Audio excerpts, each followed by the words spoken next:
La puissance de l'investissement. Shalom bien-aimés dans le Seigneur.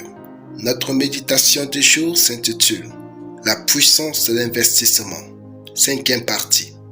Nous tirons notre texte dans Ecclésiaste 11, 1 à 2 qui nous dit ceci.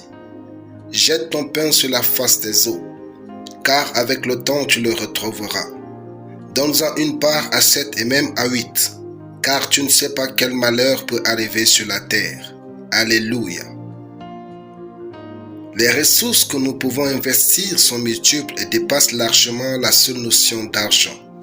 D'abord, le temps. C'est la ressource fondamentale et la seule véritablement non renouvelable. Investir son temps, c'est choisir de le convertir en actif durable.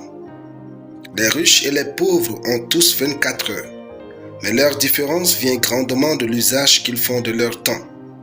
Les riches utilisent bien leur temps, mais les pauvres le dilapident.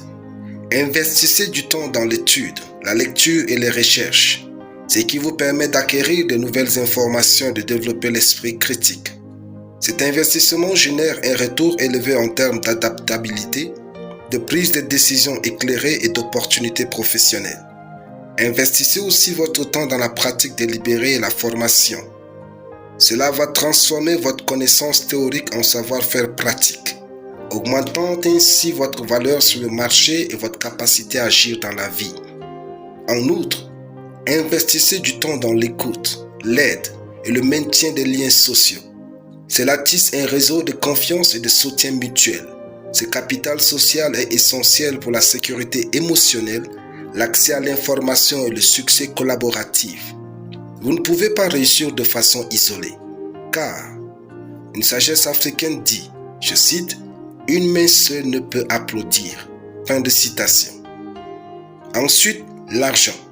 C'est la forme d'investissement la plus courante, utilisée pour générer une augmentation de la richesse financière ou acquérir des actifs tangibles. Si vous le pouvez, placez de l'argent dans des actions, des obligations, l'immobilier des entreprises dans le but qu'ils fructifient. Utilisez l'argent pour acheter des biens. Mettez de côté une épargne de précaution, souscrivez des assurances qui sont des investissements dans la sécurité multiforme. Souvenez-vous que la réussite n'est pas un accident. Il faut vivre une vie intentionnelle pour accomplir une destinée importante.